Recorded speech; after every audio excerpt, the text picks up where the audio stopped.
Boa noite, amada igreja, graça e paz, amém.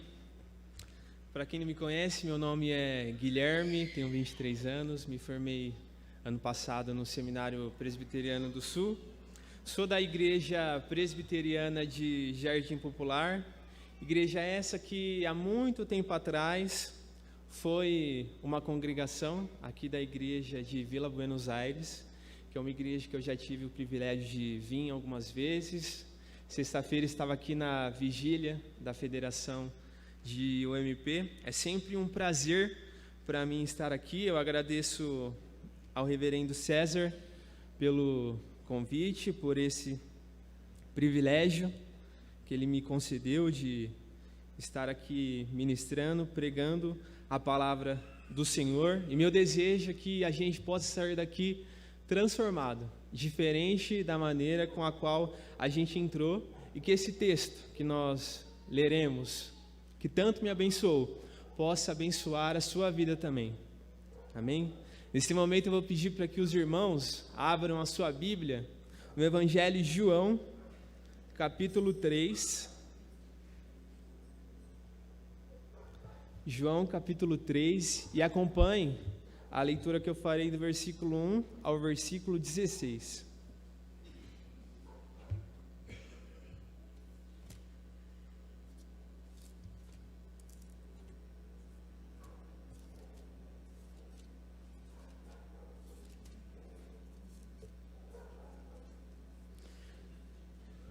João 3, do 1 ao 16, diz assim a santa e bendita palavra do Senhor. Havia entre os fariseus um homem chamado Nicodemos, um dos principais dos judeus. Este, de noite, foi ter com Jesus e lhe disse: Rabi, sabemos que és mestre vindo da parte de Deus, porque ninguém pode fazer estes sinais que tu fazes se Deus não estiver com ele. A isto respondeu Jesus: em verdade te digo, que se alguém não nascer de novo, não pode ver o reino de Deus. Perguntou-lhe Nicodemos: como pode um homem nascer sendo velho? Pode, porventura, voltar ao ventre materno e nascer segunda vez? Respondeu Jesus: em verdade te digo, quem não nascer da água e do Espírito não pode entrar no reino de Deus. O que é nascido da carne é carne, e o que é nascido do Espírito é Espírito. Não te admires de eu te dizer: importa-vos nascer de novo. O vento sopra onde quer, ouves a sua voz, mas não sabes de onde vem nem para onde vai. Assim é todo que é nascido do Espírito. Então lhe perguntou Nicodemos: como pode suceder isto? Acudiu Jesus: tu és mestre em Israel e não compreendes estas coisas? Em verdade te digo, que nós dizemos o que sabemos e testificamos o que temos visto, contudo não aceitais o nosso testemunho. Se tratando de coisas terrenas não me credes, como crereis se vos falar das celestiais? Ora, ninguém subiu ao céu, senão aquele que de lá desceu, a saber, o Filho do homem que está no céu. E do modo por que Moisés levantou a serpente no deserto, assim importa que o Filho do homem seja levantado, para que todo que nele crê tenha a vida eterna. Porque Deus amou ao mundo de tal maneira que deu seu Filho unigênito, para que todo que nele crê não pereça, mas tenha a vida eterna. Senhor meu Deus, Pai amado, Pai bendito, louvamos o Senhor pela beleza da sua santidade. Tu és grande, Tu és poderoso, não há nada melhor, não há nada igual, não há nada que se compara ao Senhor. Graças te damos pelo dia de hoje, graças te damos porque sabemos que foi o Senhor quem nos trouxe aqui essa noite. Ó Pai, obrigado por mais essa bênção, por mais esse privilégio, essa oportunidade que o Senhor nos deu, de estarmos aqui em sua casa, em sua presença, com os nossos irmãos, ó Pai. E agora, Senhor, diante dessa palavra que lemos, desse encontro que Jesus teve com um homem chamado Nicodemos, usa essa história, usa esse texto, e usa, Senhor, aquilo que o Senhor falou ao meu coração para abençoar a tua igreja. Abra a nossa mente, abra o nosso coração para que a gente possa entender o que o Senhor quer falar conosco, o que o Senhor quer nos ensinar essa noite. É isso que nós te pedimos, em nome de Jesus. Amém. Amém, amados. Esse homem, chamado Nicodemos, provavelmente era o homem mais influente, era um dos homens mais importantes de sua época, de sua geração. De acordo com os primeiros versículos do texto que acabamos de ler, vemos que Nicodemos era mestre, um dos principais dos judeus, ele era fariseu, e esses três atributos, essas três características o tornavam um homem completamente distinto da sociedade. Vejo que Cristo, que Jesus diz no versículo 18, tu és mestre em Israel, expressão que no grego pode ser traduzida como o mestre, porque o artigo que o evangelista João utiliza é um artigo definido, ou seja, ele não era apenas mais um mestre, mas o mestre em Israel, o grande doutor de sua época, um homem brilhante, um homem com uma sabedoria gigantesca, que conhecia e dominava todo o Antigo Testamento, rico, bem-sucedido, respeitado por todos, pela sociedade. Esse é Nicodemos. Só que aqui, meus irmãos, nós vemos que esse homem, tão culto, tão letrado, tão respeitado, esse homem tem um problema. Ele vai buscar Jesus em que momento do dia mesmo? À noite.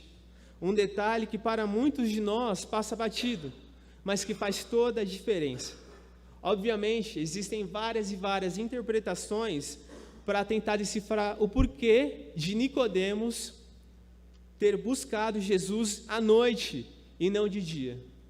Alguns irmãos, e eu respeito essa opinião, dizem que Nicodemos foi buscar Jesus à noite porque ele estava com medo dos judeus, com medo do que fossem achar dele se encontrar com Jesus, um rabi marginal, um mestre milagreiro, um homem que não era muito bem visto pelos fariseus. Então Nicodemos foi de noite para que não vissem ele se encontrando com Jesus. Faz sentido isso? Faz. Mas eu acho que essa interpretação, embora válida, embora coerente, ela é pouco provável. Eu acredito, na verdade, que a grande questão de Nicodemos ter buscado Jesus à noite é outra. E tem tudo a ver com o que a noite representava no Evangelho de João, que vai muito além de um determinado momento do dia, composto por 24 horas. A noite, a figura da noite no Evangelho de João é um estado da alma, é uma circunstância do coração. Nicodemos não estava apenas se encontrando com Jesus à noite, ele estava vivendo uma noite espiritual. Ele estava em treva profunda, perdido em seus pensamentos, sem saber para onde ir, sem saber o que fazer. Nicodemos estava precisando de respostas. Seus olhos eram como um nevoeiro, e ele não enxergava absolutamente nada à frente dos seus olhos. E como é que eu sei disso? Eu sei disso porque quando Jesus conversa com ele, Jesus imprime para nós o real diagnóstico da vida de Nicodemos. Ele era um religioso, um mestre, um dos maiores teólogos de sua época.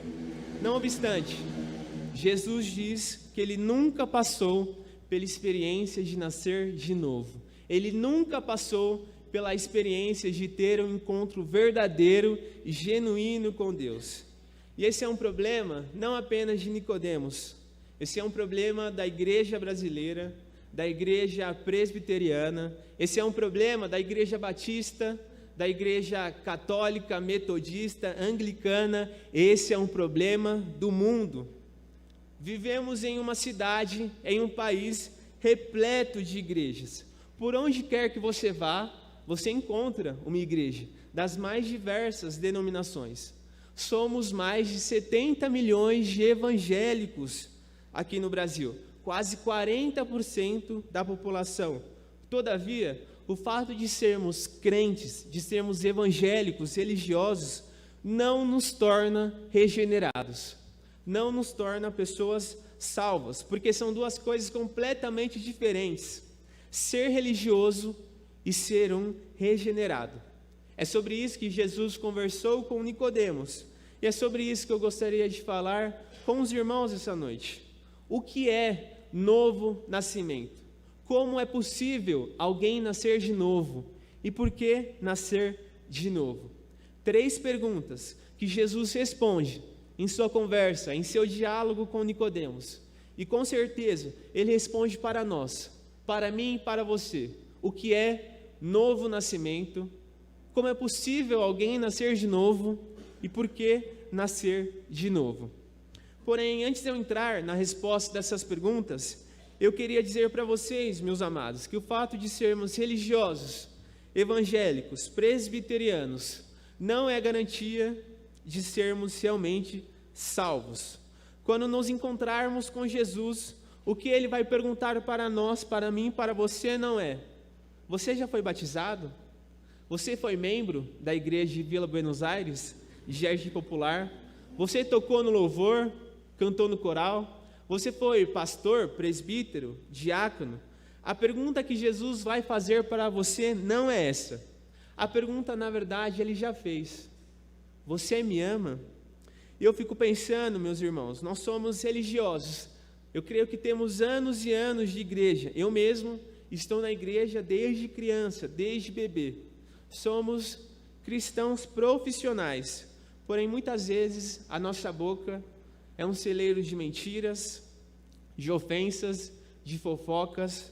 Nos arrumamos bonitinho para ir à igreja com a nossa melhor roupa, mas muitas vezes o nosso comportamento durante a semana, de segunda a sábado, em nossa casa, no nosso trabalho, na nossa faculdade, com os nossos amigos, está muito, mas muito longe da pessoa que demonstramos ser aos domingos. Às vezes, quando a gente está ofertando aqui na igreja, parece que somos santos, mas quando a gente põe a mão no dinheiro, em nossa casa, no nosso ambiente de trabalho, parece que o dinheiro se transforma em um Deus, e não apenas num objeto. Por que será, por exemplo, que a maneira como lidamos uns com os outros, com gritaria, maledicência, desrespeito, é tão igual como na sociedade por um todo? Sabe qual é a minha resposta? É que nós somos apenas religiosos, mas não passamos ainda pelo processo da regeneração. Não obstante ser o maior mestre de sua geração, não obstante ser um homem com muitas posses, muita sabedoria, com muito prestígio social, Nicodemos, esse homem tão importante, tão influente, nunca experimentou o Espírito Santo dentro de seu coração. Ele nunca experimentou o que por uma vida inteira ele pregou para os outros. E não é trágico isso? Não é uma realidade angustiante? E pode ser que você que está me ouvindo essa noite esteja vivendo nessa mesma realidade. Não obstante ser membro de uma igreja, dar o seu dízimo, ouvir pregações e mais pregações, conhecer todas as músicas que nós cantamos hoje, de cor e salteado, pode ser que você seja apenas um religioso, um frequentador de igreja e não um regenerado. Mas, como eu não vim trazer tragédia para vocês aqui essa noite, vamos então às perguntas. O que é novo nascimento? Como é possível alguém nascer de novo? E por que nascer de novo? Bom, a primeira pergunta é: o que é novo nascimento? Jesus deixa muito claro que nascer de novo é uma obra exclusiva, prioritária de Deus. Ou seja, não é algo que o ser humano pode fazer por si mesmo. O que é nascido da carne é carne, e o que é nascido do Espírito é Espírito. Isto é, não importa o quanto você se esforce, não importa o quanto você seja um bom homem, uma boa mulher, não importa quantas sejam as suas obras, não importa quanto tempo você tem de igreja, quantas vezes você já leu a Bíblia toda, de Gênesis a Apocalipse, é impossível que um homem ou uma mulher por si mesmo consiga produzir redenção para a sua própria alma. Novo nascimento, portanto, é uma obra exclusiva de Deus. Ele é soberano e livre para tocar no coração de quem quer que seja e levá-lo imediatamente das trevas para a sua maravilhosa luz.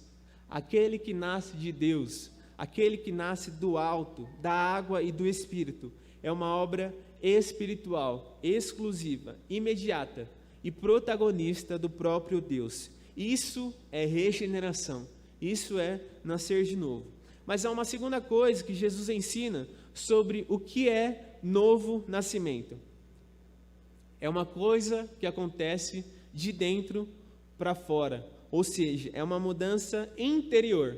Não adianta eu tentar me amoldar ao estilo de vida crente, tentar obedecer aos estatutos da igreja, me vestir como um crente, falar como um crente, agir como um. Não adianta. Isso não vai me tornar um regenerado, não vai me tornar um cristão. Porque a regeneração, a transformação espiritual, o novo nascimento acontece de dentro para fora e não de fora para dentro. É uma ação interna do Espírito Santo de Deus. Quando ele entra em alguém, ele entra no coração, numa área que você não tem acesso, na sua alma, e transforma completamente a sua natureza. Te transforma por completo. E eu gostaria de ilustrar isso com um exemplo. Imagine que você tem em seu quintal um pé de laranjas, cheio de laranjas. Só que você não gosta de laranjas, você gosta de maçã. E por conta disso, você pega uma lata de tinta vermelha e pinta todas as laranjas de vermelho. A partir daquele momento, você terá um pé de maçãs? Não. A aparência dela pode até ser de uma maçã, mas o interior é de laranja. Jesus, ele não veio transformar o nosso exterior. Ele veio transformar a nossa essência. Ele veio mudar por completo a nossa natureza, para que a gente passe de uma árvore de laranjas para uma árvore de maçãs, uma nova árvore. Deus, Jesus, não veio te transformar numa pessoa melhor. Ele veio para te transformar por completo. E o novo nascimento é isso. É Deus entrando na sua alma, no seu coração e mudando a sua natureza, mudando a sua essência, os seus desejos, as suas vontades, mudando o seu caráter, mudando aquilo que você ama, te transformando por completo. Isso é novo nascimento. Uma mudança que ocorre de dentro para fora e não de fora para dentro. Que obviamente, com o passar dos anos, com o passar do tempo, vai adquirindo manifestações externas. Mas é uma obra proeminentemente interna, que toca a essência de quem nós somos. Para que você não seja como aquele ditado: por fora, bela viola, por dentro, pão bolorento. Já respondemos a primeira pergunta então. O que é novo nascimento? É uma obra de Deus, não pode ser produzida pelos homens, é de dentro para fora e não de fora para dentro. Não adianta mudar o que está por fora, e é uma obra que te muda radicalmente. Seus desejos, seus amores, suas prioridades. Beleza. Porém, a segunda pergunta: como é possível alguém nascer de novo?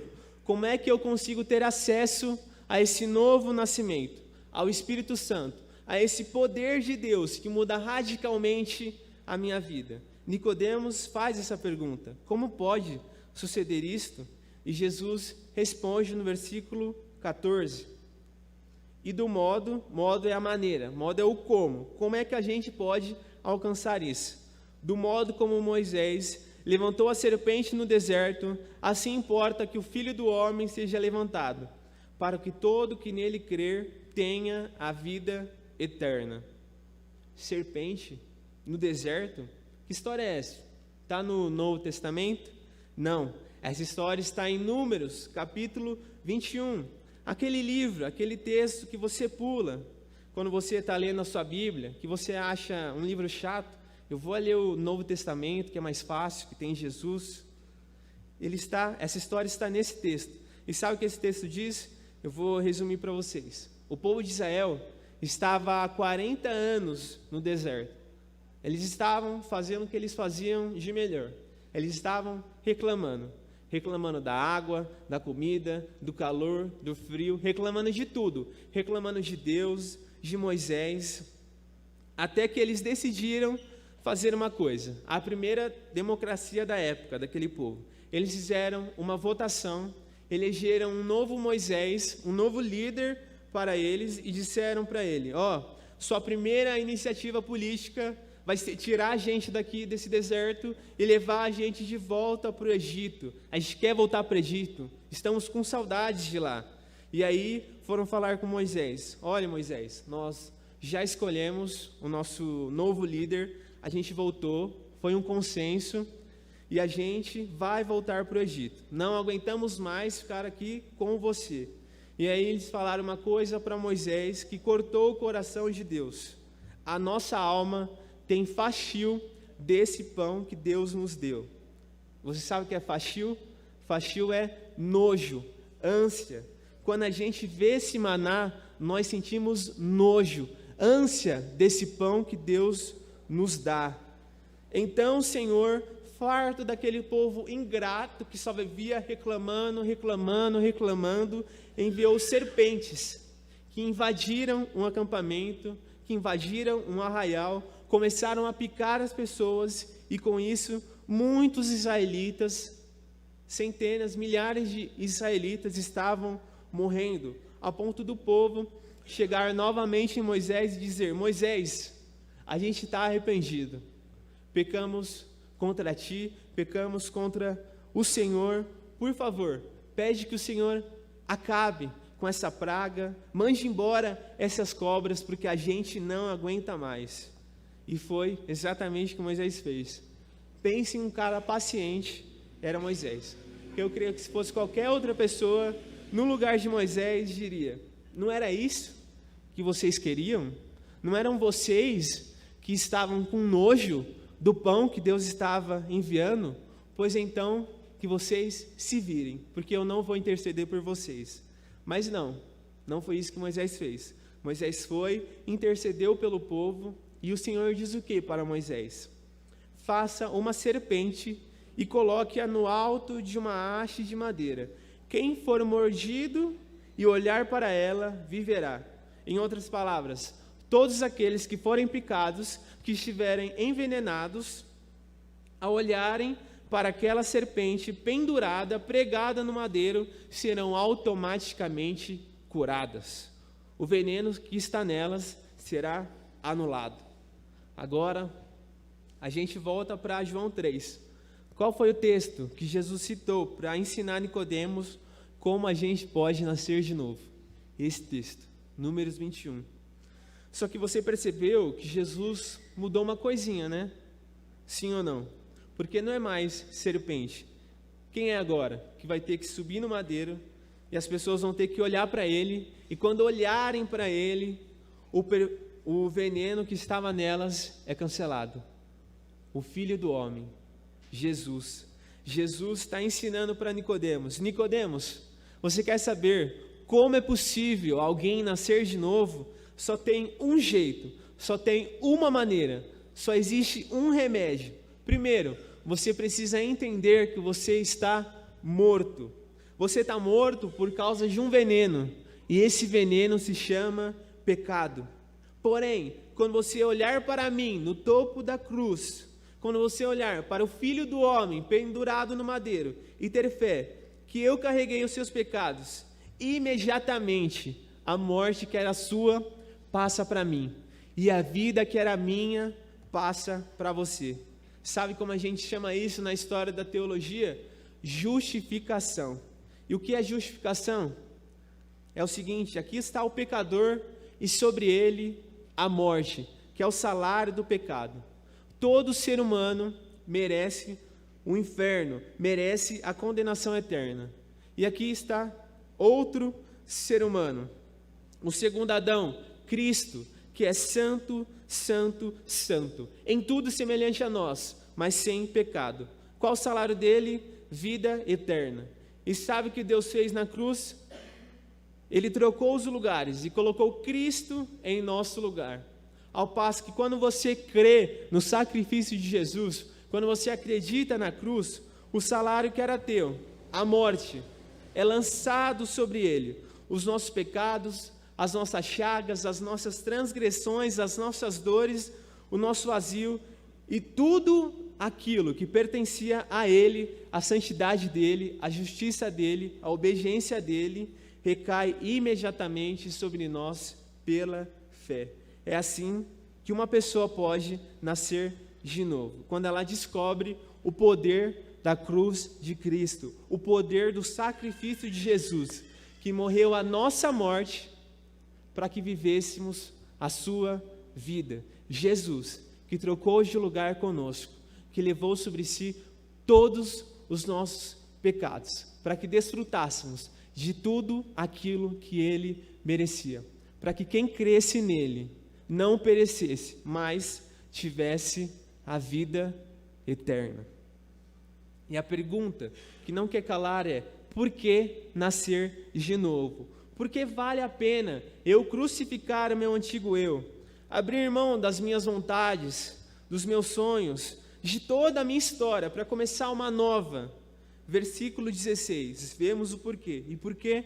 Porque Deus amou o mundo de tal maneira que enviou o seu único Filho, para que todo aquele que nele crê não perecesse, mas tivesse a vida eterna. Porque Deus amou o mundo de tal maneira. Só existe uma razão pela qual vale a pena abandonar tudo aquilo que você achava que era vida e correr desesperado para os braços de Jesus. E a resposta é: ninguém te ama do jeito que Jesus te ama.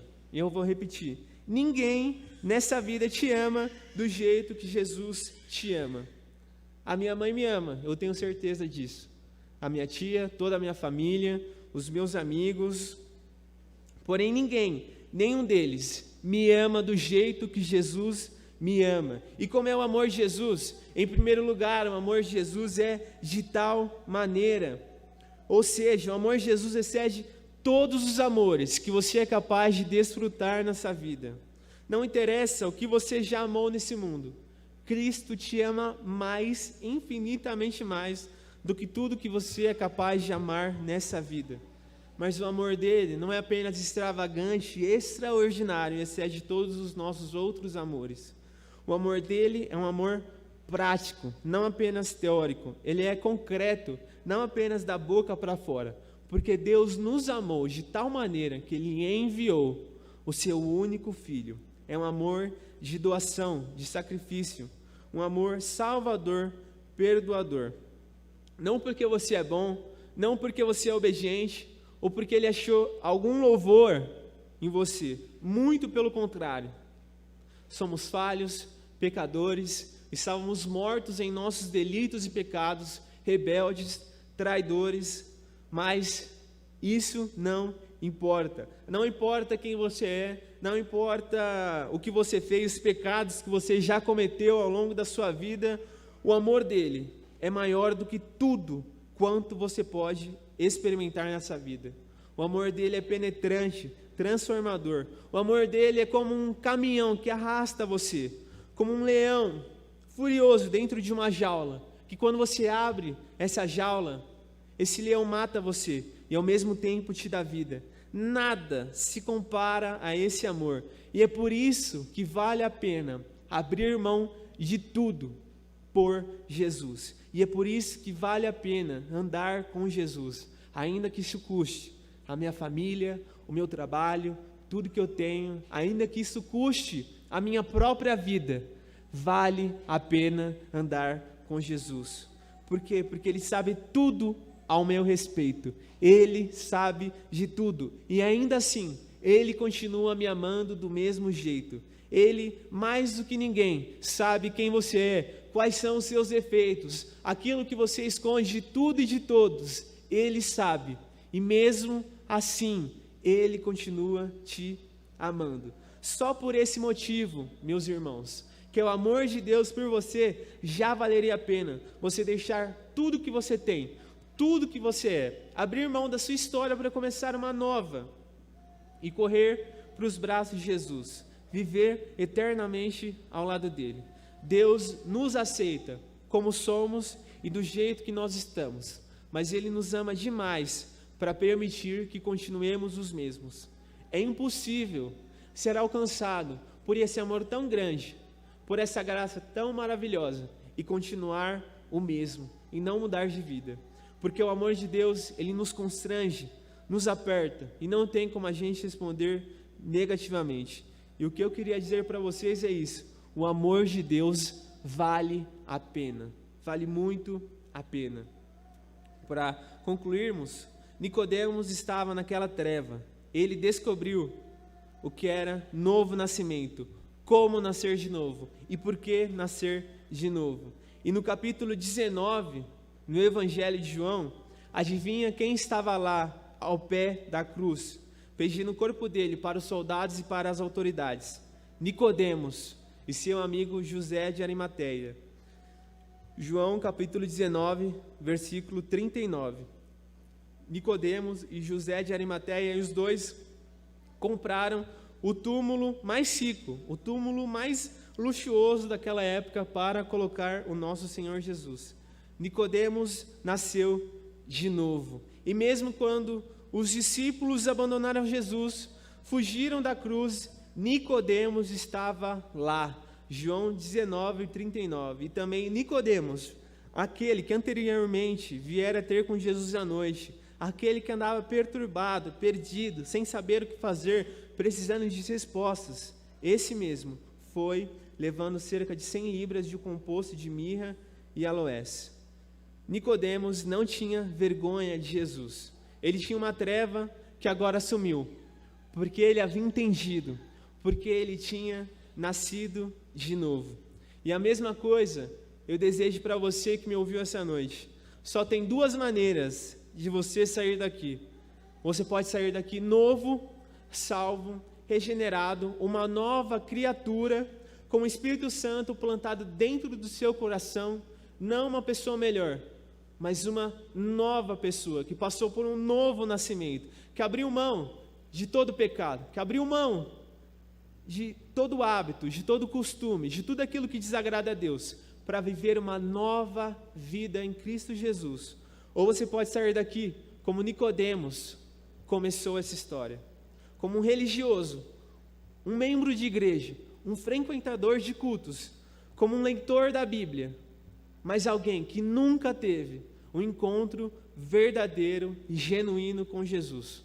Como é que você deseja sair daqui essa noite? Essa foi a mensagem que Deus tocou no meu coração. Que Ele abençoe grandemente a vida de vocês e que nós possamos, com a ajuda do Espírito Santo de Deus, porque sem Ele nada conseguimos fazer, a sermos nova criatura. Amém?